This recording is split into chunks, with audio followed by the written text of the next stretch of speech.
De bendición. Hoy vamos a meditar, hermanos, sobre otro de los maravillosos atributos de Dios. Hasta después del tiempo del mensaje, entonces voluntariamente daremos nuestra ofrenda al Señor. Y lo hago a propósito, el anunciarles, porque el pasaje donde Dios va a presentarse hoy como el Dios que no cambia, es justamente un pasaje que va a hablar de nuestra ofrenda a Él. Porque algo que tiene que tener nuestro corazón muy puro, hermanos, es la motivación porque nosotros reconocemos al Señor a través de los actos de servicio y hoy en particular de nuestra ofrenda. Así es que si tienen una copia de la Escritura, les invito por favor que la abran en el libro de Malaquías. Vamos a Malaquías capítulo 3. Malaquías capítulo 3. Ahí estaremos hoy, hermanos, analizando algunas de las cosas que nos van a traer estabilidad. Porque cuando vemos a Dios en sus diferentes facetas, hace 8 días, recuerdan, vimos cómo el Dios que nosotros tenemos es un Dios que está en todas partes, es omnipresente. Así es que vimos que a Él no lo limitaba ni el espacio ni el tiempo. Y aprendimos muchas cosas lindas, hermanos, en cuanto al Señor. Hoy vamos a ver que este Dios inagotable, hermanos, es el Dios inmutable también. Es un Dios que no cambia. Porque si hay algo en lo que tiene razón el hombre, es en reconocer que nosotros hablamos de que el cambio es permanente. Claro, por ejemplo, vamos al espejo y el espejo nos lo dice. Cada día más viejitos, una nueva arruga. Las hermanas saben, los hermanos también. Aquella piel de melocotón, como yo digo, cambia a otra fruta, la piña, ¿verdad?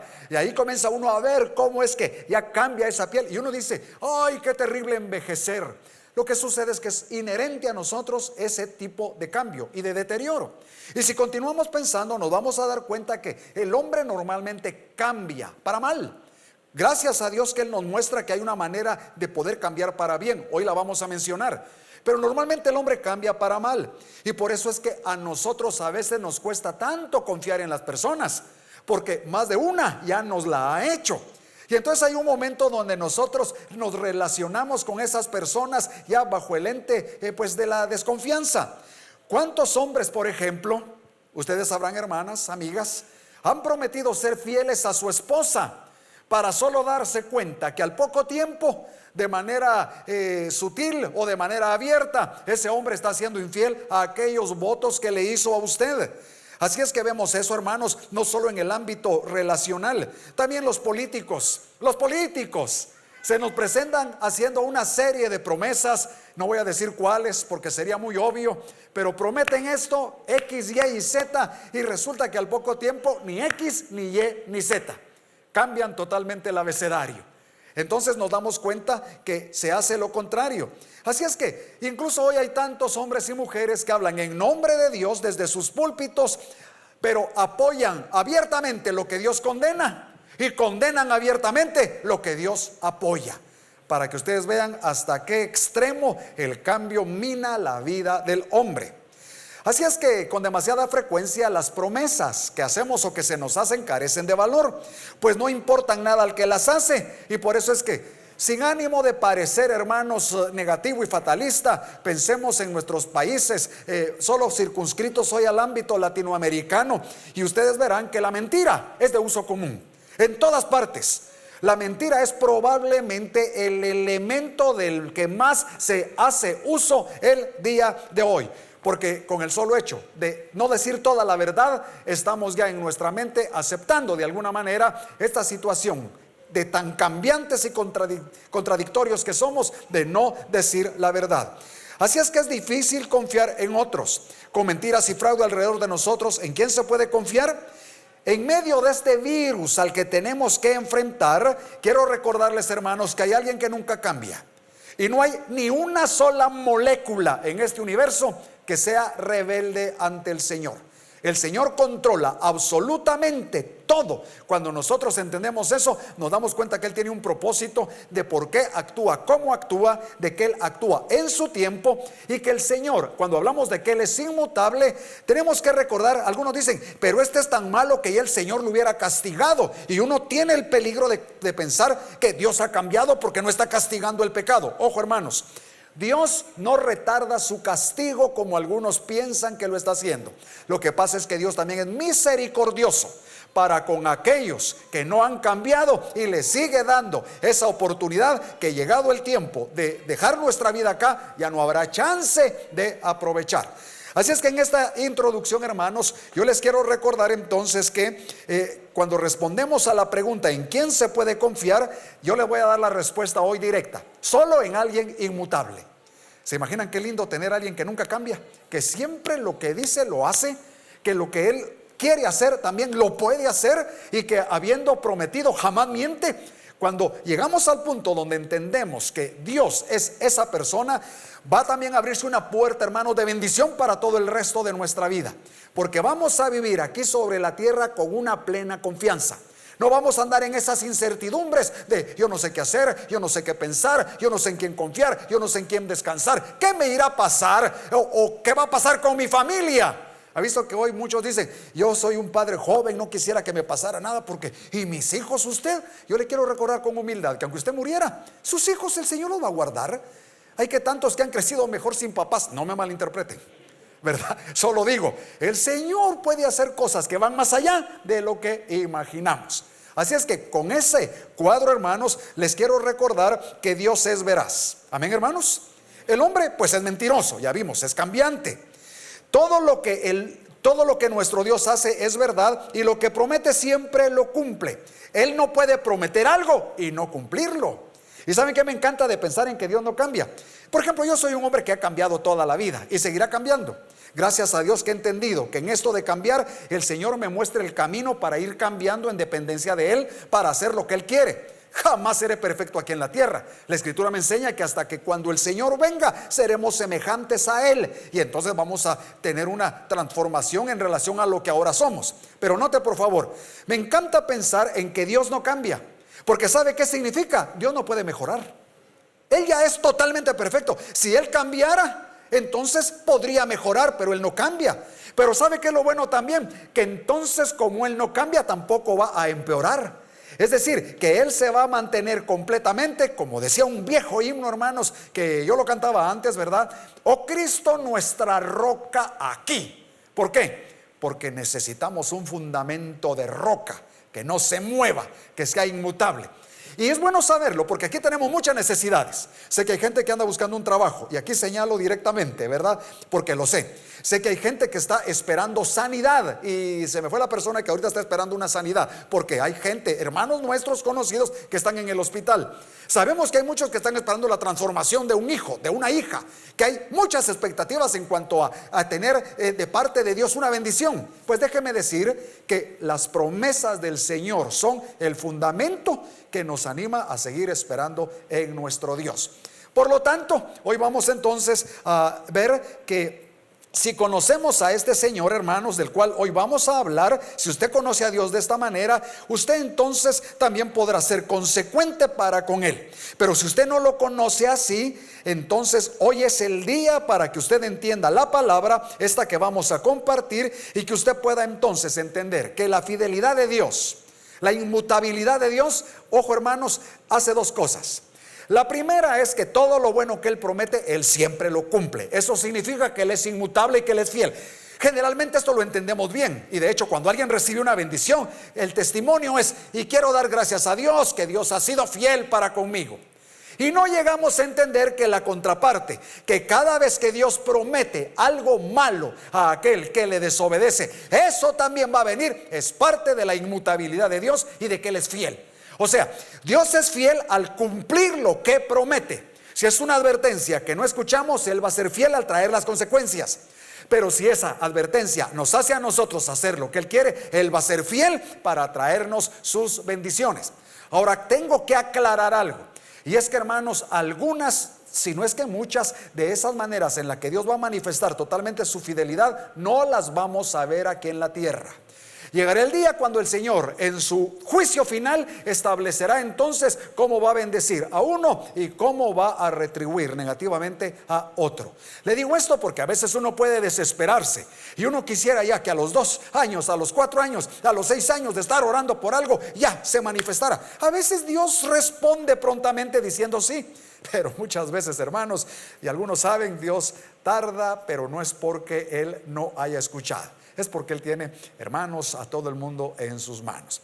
Bueno, entonces, al haber llegado a este punto, les había invitado a que abran su Biblia en Malaquías capítulo 3. Y en Malaquías capítulo 3, hermanos, el Señor va a hablar al pueblo de Israel. Noten ustedes, si vamos a ir directo al verso 6, capítulo 3, verso 6. Y vamos a leer ahí 2 versos en este momento. Dice así la palabra. Es Dios hablando a través de su profeta Malaquías. Voy a esperar un momento. Es el último libro del Antiguo Testamento. O sea, busque Mateo, es más fácil, y retrocede. Ahí va a estar Malaquías. Y entonces, hermanos, aquí el Señor, ¿verdad? Dice en el verso 6, porque yo Jehová, ¿qué dice? No cambio. Volvamos a repetir, porque yo Jehová no cambio. Y noten, por esto, hijos de Jacob, no habéis sido consumidos. Si yo cambiara, ya no lo soportaría, pero yo hice una promesa, yo hice un pacto. Hice un pacto que lo establecí, varias veces lo ratifiqué. Por eso es que ustedes, ¿verdad?, no han sido consumidos. Verso 7. Desde los días de vuestros padres os habéis apartado de mis leyes y no las guardasteis. Volveos a mí y yo me volveré a vosotros, ha dicho Jehová de los ejércitos. Mas dijisteis, ¿en qué hemos de volvernos?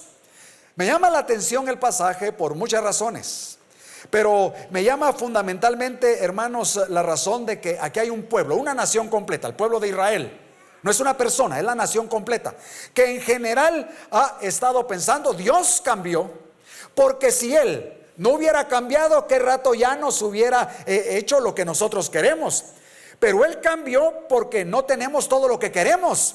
Cuando más bien el Señor viene y dice, yo no he cambiado, y solo porque le prometí misericordia a su papá Jacob, que era un engañador por cierto, pero a pesar de eso le prometí misericordia, es que ustedes están vivos. Si no, ustedes ya estuvieran muertos. Si yo decidiera actuar de acuerdo a la posición en la que estoy, ustedes ya habrían sido consumidos. ¿Qué estaba haciendo ese pueblo?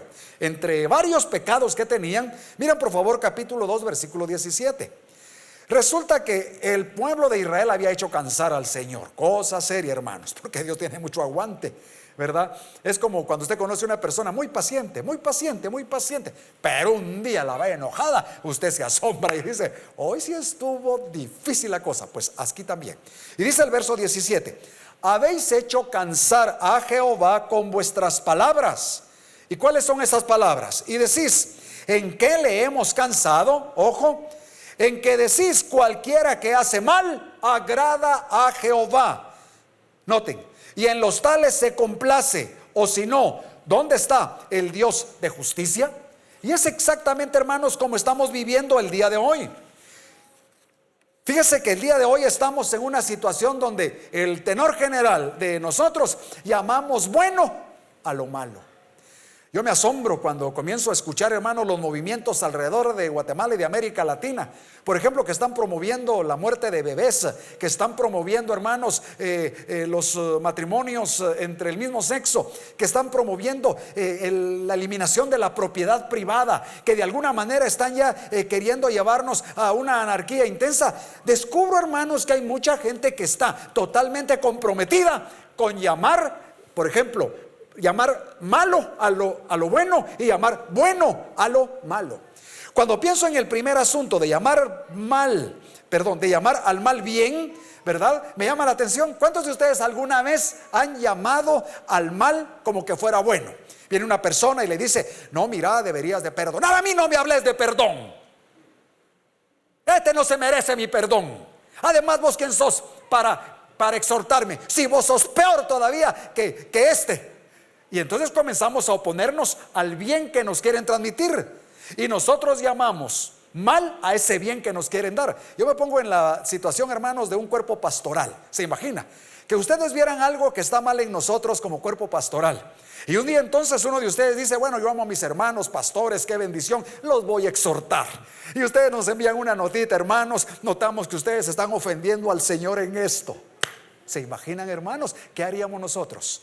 Yo, a la luz de este mensaje, he estado pensando que qué lindo es tener una actitud donde uno diga, Señor, habla Jehová, porque tu siervo oye. Pero reconozco que nuestra naturaleza es muy complicada y que va a ser muy difícil que estemos tan anuentes siempre a recibir una exhortación. ¿Por qué? Cuando tú haces algo, ¿verdad?, y comienzas a practicar un mal al que le llamas bien, de pronto, digamos, tú que estás haciendo esa cosa mala, comienzas a darte razones de por qué, como tú lo haces, no es tan malo como se supondría. Sería malo si tú no lo hicieras, porque tendemos a ser benevolentes con nosotros mismos. Y entonces comenzamos a decir, es cierto que yo intenté echarle el carro encima. Pero es que ella ya me había hecho tal cosa. Un día intentó golpearme. Otro día me acusó indebidamente con toda la familia. Entonces yo tengo razones para actuar así. Cuidado, hermanos. Así estaba el pueblo de Israel. Y luego lo contrario, cuando nosotros llamamos, hermanos, bien a lo que es malo, entonces es la manera de arruinar nuestras almas. Si usted llama al mal bien, es la manera de excusar su pecado. Pero si usted llama al bien mal, es la manera de arruinar su alma. Porque cuando a lo bueno se le llama malo, se olvida que lo bueno y lo malo son contrarios. La esperanza para la humanidad radica en que nunca se confundan lo bueno y lo malo. Y es aquí donde el Dios inmutable aparece para establecer que lo que Él es y dice es la roca de nuestro cimiento y fundamento para la vida. El Dios inmutable, Jehová, el que era, el que es y el que ha de venir, el eterno, es el fundamento de nuestras, mientras escribía puse mutables vidas, pero después, como he visto algunas películas el día de hoy, tal vez suena más impactante que Él es el fundamento de nuestras mutantes vidas. Porque aquí algunos de nosotros parecemos mutantes, hermano. ¿Ha visto esas transformaciones terribles? Así es la naturaleza humana. Entonces vamos otra vez a Malaquías y resulta que el Señor va entonces a explicar que Él es Jehová. Dice verso 6, porque yo Jehová no cambio. Hagamos un alto acá.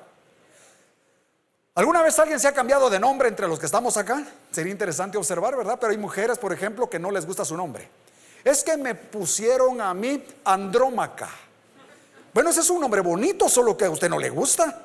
Es que a mí no me gusta Elizabeth. A la vida, así bien directo. Pero ¿por qué no Elizabeth? Es que me dicen Betty la fea. Así, ¿verdad? Perdone, yo no quiero ofender a nadie, hermanos, y sé que algunas se llaman Elizabeth y algunas se llaman Andrómaca. Solo estoy diciendo, a veces no nos gusta nuestro nombre. Yo me llamo David Alfredo. Alfredo porque mi papá se llama Alfredo, pero de niño no me gusta esas palabras en las que una F siga una R. A mí no me gusta. Alfredo lo sentía no como David, así, ¿verdad? Alfredo no lo sentía tan dulce. Pero el punto, hermanos, al que voy es, ¿qué hace uno si no le gusta un nombre? Se lo va a cambiar.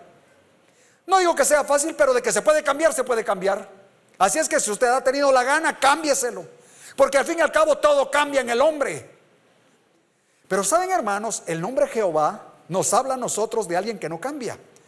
Jehová es el nombre Yahvé. Las 4 letras hebreas del tetragrama hebreo que nos recuerdan, hermanos, ese nombre que viene del verbo ser, para recordarnos que Él era el que es, Él es el que es y Él será el que es. Dios, por decirlo así, hermanos, solo para que ustedes me puedan entender o yo me pueda explicar, se mantiene en relación a nosotros en un presente permanente. Mañana, nosotros decimos mañana, para el Señor ya es presente, Él lo conoce todo. Entonces a lo que quiero llegar, hermanos, es al hecho de que el Señor va a invocar su propio nombre. El nombre que los judíos conocían, no se atrevían a pronunciarlo, pero Él lo trae a colación para hacerles saber, hermanos, que el Dios que tenemos no cambia. ¿Qué significa? Que podemos confiar en que tarde o temprano lo que nosotros vemos de promesas del Señor se van a realizar. Y que también la retribución, algo indebido que hagamos o que lo haga alguien, Él lo va a cumplir. Entonces es el Señor el que va a escribir. Y el Señor enfatiza a través de su nombre, el nombre de su esencia, el nombre de su naturaleza, que Él es inmutable. Reafirma y dice, no cambio. Porque los israelitas, como vemos, hermanos, estaban diciendo, ¿dónde está el Dios de justicia? Porque hoy usted haga mal y hasta bien le va a caer a Dios, era lo que estaban diciendo. Y entonces ese mensaje, hermanos, de denigrar la voluntad de Dios nos lleva a un punto terrible, y es que olvidamos la revelación de Dios. Hay gente que dice, mire, no debería de importarle tanto la verdad según lo que usted cree. Cada quien tiene su propia verdad. No debería de importar tanto la doctrina. La doctrina divide. Mire, no hablemos de los dones del Espíritu Santo, porque si comenzamos a hablar de los dones del Espíritu Santo, vamos a terminar peleando. Eso no es cierto. Es la verdad la que nos hace libres. El problema es que a veces no queremos pensar ni queremos depender de Dios, y el proceso de definir algo en la Escritura a veces significa que tenemos que meditar y meditar y meditar en ella. Le voy a poner un ejemplo. En Filipenses, hermanos, aparece un pasaje que a mí me dio una luz. Digamos que yo había escuchado a veces, ¿verdad?, que el gran problema en las iglesias son ciertos hermanos o hermanas. A veces hay uno o dos hermanos que son pendencieros, peleoneros, nunca están contentos con nada, todo lo critican. Y dice uno, o concluye uno, tal vez los líderes dicen, es que ese hermano es un problema. Un día estaba estudiando Filipenses y descubro ahí entonces que Pablo habla de Evodia y Síntique, dos hermanas del grupo femenil de esa iglesia. Y entonces el apóstol habla de estas hermanas que están peleándose entre ellas. Pero en lugar de decir, ustedes son mi problema, él dice, ustedes son mi gozo. Y yo me quedé pensando y dije, qué tremendo. ¿Cómo cambia el acercamiento de una persona a otra cuando uno descubre que la persona es su gozo? Sigo. Los que estamos estudiando la palabra en nuestras casas sabemos que estamos estudiando el libro de Proverbios. Y hace poco vimos un proverbio donde se nos dice que los nietos, son corona de los abuelos. Y los hijos son corona de los padres. En otras versiones dice dice que los padres son corona de los hijos. En el hebreo a veces es un poquito difícil ver de dónde a dónde va la expresión en los pasajes poéticos, pero ahí no cambia para nada el sentido, porque lo maravilloso es lo que enseña ahí el pasaje. Miren ustedes, ¿cuántos padres han dicho, es que mi güiro es un problema? Es que mi papá es el problema acá, mi papá es el problema acá. Ah, mi mamá, amargada la doña. Solo lo agregué un poquito para que ustedes estén conmigo. Y entonces uno comienza a pensar, si aquí todo se solucionaría si no tuviéramos este problema. Podría extender las relaciones más. La suegra, y la suegra a la nuera, y la nuera, bueno, dejémoslo ahí. Pero noten por favor. Entonces cuando yo comencé a ver ese proverbio me di cuenta qué maravilloso es que uno pueda pensar como padre que sus hijos son su alegría. Si yo tengo un acercamiento hacia mi hijo, ¿qué es mi alegría? ¿Qué es mi alegría? No es que es perfecto, no, que es mi alegría. Yo voy a poder entonces en mi actitud, en mi corazón y a la luz de la palabra, a ver cómo puedo ayudar a pesar de lo que está haciendo este hijo. Al verlo como que es mi alegría, ¿cómo lo puedo ayudar? Como que es mi corona. Igual hacia los papás. ¿Cuánto hijo reniega de su papá? Hay hijos que reniegan solo porque el papá no sabe usar el Zoom en estos días. Ay, papá, si vos como sos. Hasta se atreven a decirle, tan tonto que sos, papá. No. Su papá no es tonto, ¿verdad? Sencillamente él no conoce ese asunto y nunca lo va a conocer. Pero tonto no es. Pero si el hijo dice, ¡hala, qué bueno, mi papá me da la oportunidad y posibilidad de enseñarle! Me las voy a ingeniar. ¿Cómo hago para que un viejito de 60 años aprenda a usar el Zoom? Porque a los que tenemos ya una edad de 60 para arriba, todo se nos confunde, ¿sí o no? Y uno dice, ¡hala, pero estos patojos, cómo le atinan! En cambio uno, y hasta se pone uno nervioso. Pero si el hijo comienza a ver con alegría la posibilidad de enseñarle al papá, lo va a lograr. Lo va a lograr. Entonces, hermanos, por eso es tan importante que nosotros veamos la revelación de Dios a la luz de lo que estamos viendo. Él no cambia. Y el Señor entonces nos vuelve a enfatizar en este pasaje lo siguiente. Dice el verso 6: por esto, hijos de Jacob, no habéis sido consumidos. Y a mí me encanta ver esto. Déjenme explicar. ¿Por qué usa la frase hijos de Jacob? Hermanos, Jacob no fue un santo. Jacob fue un engañador. Pero fue al que el Señor escogió como objeto de su gracia. ¿Recuerdan ustedes? Dice el apóstol Pablo, para explicar más el asunto, dice: a Jacob amé, mas a Esaú aborrecí. Para hablar de la gracia de Dios y cómo Dios elige. Y entonces el asunto es que aquí echa mano de esa expresión el Señor para recordar la promesa que yo hice a Jacob. Por esa es que a ustedes no los he consumido, porque a él le di un pacto que ratifiqué varias veces. Creo que en particular está pensando sobre todo en el pacto mosaico. Aunque habla de Jacob, creo que se refiere a cómo en la ley se observa. Deuteronomio 28, por ejemplo. En Levítico también se observan las bendiciones para aquellos que honran al Señor y las maldiciones para quienes les deshonran. Y quiero aclarar, son dadas a una teocracia, al pueblo de Israel. Aquí no está hablando directamente a la iglesia del Señor. Por eso al hablar del diezmo tendremos que entender, esa esa no es una aplicación directa a nosotros, porque si fuera una aplicación directa tendríamos que diezmar como diezmaba el pueblo de Israel. En un rato les explico. Y nosotros no estamos bajo la ley, estamos bajo la gracia del Señor. Pero el Señor es el mismo, y Él va a seguir insistiendo que tanto en la ley como en la gracia el principio de la generosidad es maravilloso, y que cualquiera que lo aplique va a tener bendición. Entonces solo quiero decir aquí en este momento que lo que Dios está diciendo es el hecho de que Él no cambie es lo que precisamente hizo que no consumiera al pueblo de Israel. Igual con nosotros, hermanos. ¿Cuántos creen que Dios los ama? ¿Saben por qué? ¿Porque ustedes amaron primero a Dios? No, porque Él los amó primero. Y al amarnos, hermanos, Él tomó una decisión que Él no la va a cambiar. No la va a cambiar. Así es que pueden venir mil gentes a decirme lo que quieran. Sí, pero Dios me ama. Y me pueden venir a decir mil otras cosas. Sí, pero Dios me ama. Entonces yo descanso mi bendición, mire, ni en mi autoestima. ¿Por qué? Porque la autoestima es de manufactura humana. Soy yo mismo estimándome a mí mismo. Eso no me interesa.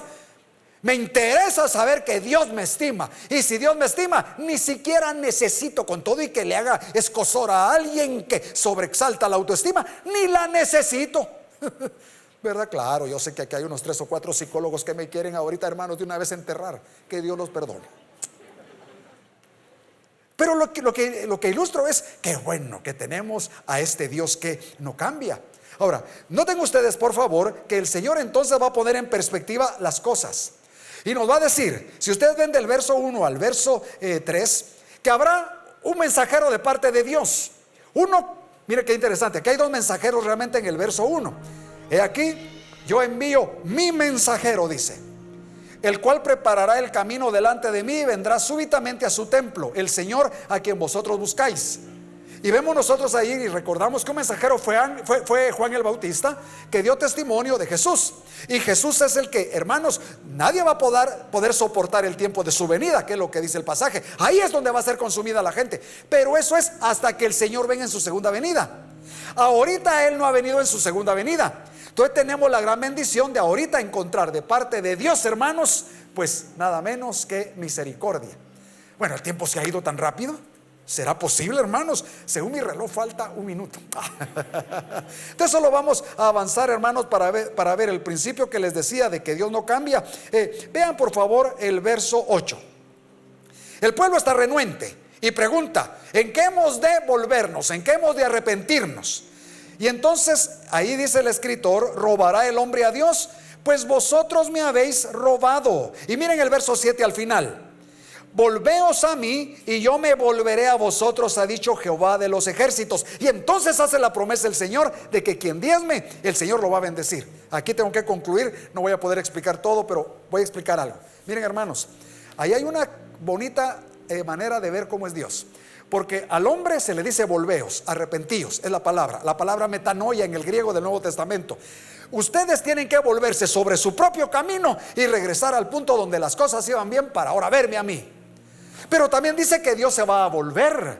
Y pregunto, ¿Dios se arrepiente? Dice la escritura que Dios no es hijo de hombre para que se arrepienta. Dios no tiene que arrepentirse de nada. Pero ahí dice que el Señor se volverá a nosotros. Y es la misma expresión que, como ya les dije, hermanos, al final se traduce como que fuera el volver en sí, el volver a los caminos pasados. ¿Qué está diciendo Dios? Hermanos, Dios no cambia. Sabemos que Él no es hijo de hombre para que mienta. Es el mismo ayer, hoy y siempre. Pero en algunos pasajes de la escritura se usa una figura de lenguaje que se llama antropomorfismo. Y es que Dios toma como que fuera hombre, una figura humana, para que entendamos qué pasa. Le voy a poner ejemplo rapidito. Por ejemplo, ¿tiene ojos Dios? No, Él es espíritu. Sin embargo, Él dice que sus ojos nos ven aquí en la tierra. ¿Tiene el Señor alas? No. Y sin embargo la palabra dice que bajo sus alas te cubrirá. Porque son antropomorfismos para que entendamos la idea de cuidado, o la idea de que Él ve, la idea de que Él observa. Ahora aquí la idea es la siguiente: este Dios que no cambia ha prometido que si uno se acerca a Él, Él ha prometido, Él se va a acercar, Él no nos va a rechazar. Y es ahí donde debemos aprovechar entonces, hermanos, ese tema que aunque era para el pueblo de Israel, ¿verdad? El tema de que en el recurso económico se nota que lo mueve a uno. Por ejemplo, hay hermanos que nunca dejan de hacer un servicio, dependiendo el color del billete, mala motivación. Pero cuando uno va a dar al Señor, no importa el color del billete, nosotros debemos de dar de corazón al Señor. Y en el Nuevo Testamento se amplía el tema, porque esto es para el pueblo de Israel. ¿Sabe qué dice el Nuevo Testamento? El Nuevo Testamento no dice que demos al Señor una décima parte. De hecho, ni el pueblo de Israel daba una décima parte. El pueblo de Israel tenía que dar 3 diezmos cada 3 años. Era mucho más que una décima parte. Era el 23 punto y pico %. Y no está diciendo el Señor que nosotros tenemos que entrar en esa consideración. ¿Sabe cuál es el principio del Nuevo Testamento? Más serio, porque dice: de la manera en la que habéis sido bendecidos, en esa manera debéis de dar al Señor. Y la verdad es que uno descubre casi siempre que eso es mucho más que un diezmo, porque el Señor nos ha dado, hermanos, en su misericordia muchas bendiciones. Bueno, este Dios que tenemos es el Dios inmutable. Le recordamos seguirnos durante la semana en las redes sociales de Facebook, Twitter, Instagram y YouTube. Búsquenos como Su Presencia Ministerios. Gracias por habernos acompañado y será hasta la próxima semana en otro devocional en línea.